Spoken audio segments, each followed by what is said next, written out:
Oke, tenang, tenang, tenang, tenang, ya.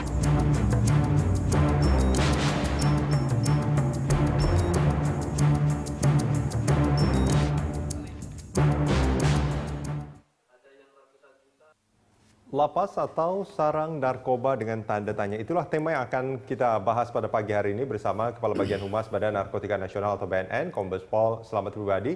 Dan kami juga akan terus mengundang Anda untuk ikut berpartisipasi dengan tema kita pada pagi hari ini dengan menghubungi nomor telepon yang sudah tertera di layar. Selamat pagi Pak Slamet, ini kalau kita bicara soal yang terjadi beberapa hari lalu di Bengkulu, ini menjadi bahasan di mana-mana, trending topik ini. Apa yang terjadi sebetulnya Pak Slamet?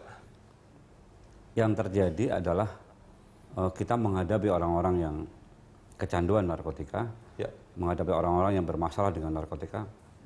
Memang seperti itu. Seperti itu maksudnya mereka jadi beringas atau bagaimana? Sensitif. Sensitif. Sangat peka, mudah menolak, susah sekali diajak berkoordinasi dengan cepat. Oke. Karena ini kan begitu ada direktif dari Presiden soal darurat narkoba, sinergi antar aparat dengan masyarakat, kemudian pemberantasan lebih masif. Kita melakukan operasi yang menyeluruh di seluruh Indonesia. Mereka ada penolakan-penolakan kecil maupun besar. Pak Slamet, ini kan belum pernah terjadi artinya di manapun, baru di Bengkulu ini yang separah ini sebetulnya. Separah, kalau penolakan memang yang lain terjadi. Banyak. Penolakan terjadi, tapi yang separah ini baru ini. Sekarang. Nah, itu maaf, saya agak lupa. Apakah itu memang lapas khusus narkotika? Enggak, ada lapas, ada warga binaan dari kasus lain. Oke. Nah, artinya kan itu yang terlibat kemarin kan banyak sekali, bukan hanya para napi yang terkait narkotika kan? Ya. Apakah ini juga artinya karena ada satu pencetus jadi semuanya terprovokasi atau bagaimana? Jadi diambil ketika kita mengambil saudara Aseng di kamar 4 itu kita ambil. Ada provokasi kecil dari kamar 4 itu. Kamar 4 itu adalah kamarnya si Aseng yang diambil keterangannya oleh BNNP Bengkulu. Semebar ke tempat lain, maka jadilah besar. Padahal kita ini sebelum masuk ke area, petugas ini konsolidasi dulu dengan kepala lapas di rumah Kalapas. Artinya ada koordinasi sebelumnya. Ada koordinasi, ada perencanaan, termasuk risikonya sudah dihitung karena ini kan bukan penolakan, bukan peristiwa pertama, bukan sekali ini saja, sering terjadi. Nah, apakah termasuk yang kemarin terjadi itu dihitung lah, pasti itu termasuk, pasti dihitung sampai peristiwanya sebesar itu. Iya, kalau tidak dihitung mana mungkin kita bisa masuk, kemudian pada saat mengambil mana mungkin kita bisa mengambil. Setelah mengambil itulah menurut laporan yang kami terima terjadilah provokasi-provokasi sehingga jadi besar. Bentuk provokasinya seperti apa, Pak? Kata Kepala BNNP Bengkulu ada teriakan-teriakan dari ruang 4 kemudian merembet ke tempat lain. Oke, bentuk teriakannya seperti apa? Saya kurang jelas apa teriakannya. Dan itu yang jelas memprovokasi semua napi yang ada di situ, warga binaan ada di situ. Ada beberapa pertanyaan. Itu kan sebetulnya siapa Aseng?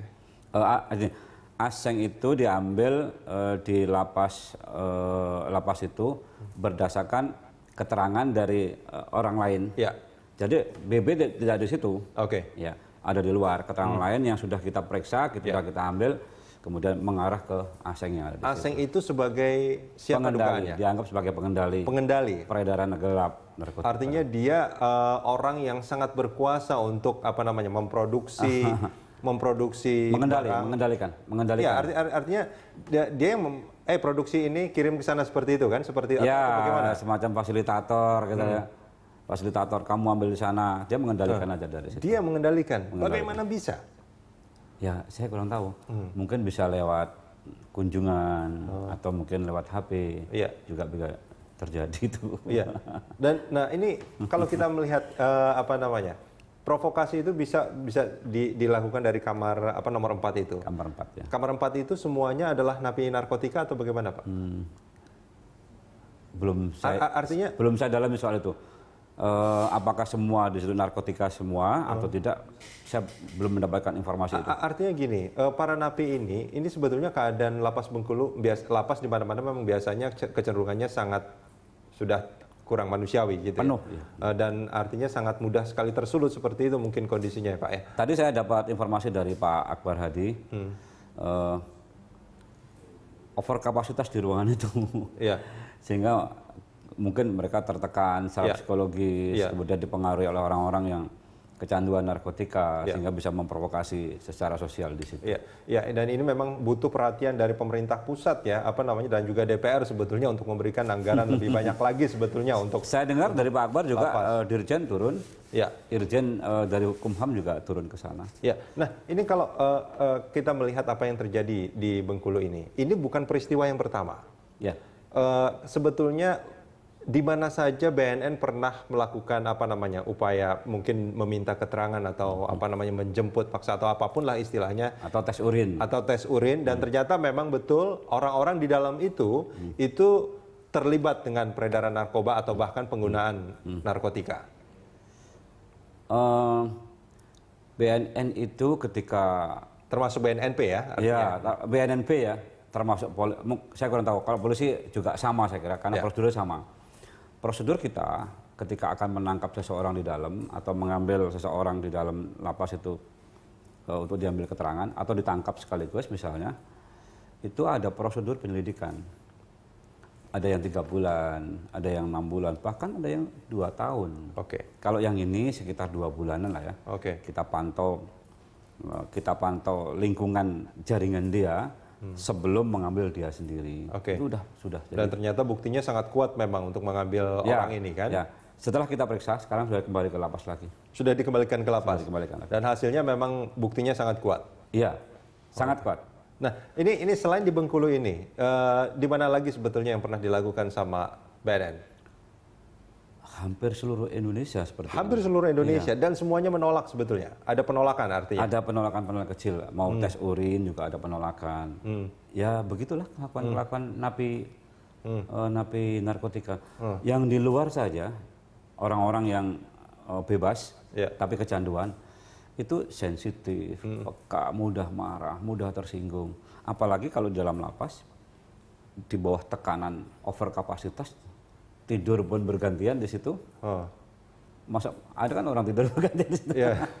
Tentu Di beberapa mengalami tempat bahkan stresnya luar katanya biasa. untuk- Tambah-tambah udah. Ya, untuk tidur kadang-kadang hampir seperti berdiri karena saking penuhnya kamarnya Saking gitu. penuhnya ya. Oke. betul. Nah, ini maksud saya, koreksi kalau saya salah. Sebetulnya Kepala BNN Pak Budi Waseso sempat mengatakan bahwa dia akan memerangi betul-betul sebetulnya kasus ini dan juga akan apa istilahnya saya agak lupa. Pokoknya dia akan bahkan masuk sampai ke lapas-lapas. Serbu lapas juga. Serbu lapas gitu ya. Artinya sebetulnya kan ini ada kondisi di mana lapas-lapas ini sangat rentan sebetulnya. Dianggap sebagai best bagi mereka yang walaupun sudah menjadi terpidana tapi merasa lebih aman untuk melakukan semua itu di dalam lapas. Ya, beberapa mantan napi, ada juga mahasiswa saya mengatakan kalau menggunakan di dalam malah lebih aman kata mereka. Tapi yang jelas begini Mas. Karena lingkungan mereka semuanya dalam tanda Ya. kutip kriminal kan, orang-orang yang jelas begini, masalah lapas ini adalah masalah kita semua.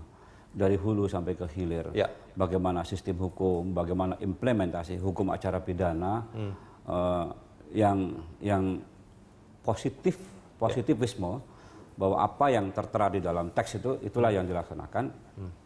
Misalnya begini, kita menghadapi kasus-kasus yang kecil yang mestinya cukup untuk dilakukan restoratif, perbaikan, tapi langsung dimasukkan ke dalam penjara. Iya, ini memang ini dijadikan penuh. Iya. Ini persoalan kita semua loh. kebijakan pemindahan kita memang seolah-olah semuanya harus dimasukkan ke sana. Ya, bagaimana hukum pidana nasional itu juga mempengaruhi bagaimana penuhnya lapas di situ. Oke, Pak Selamat Pribadi, kita jeda sebentar, kita akan lanjutkan ini di segmen berikutnya. Oke.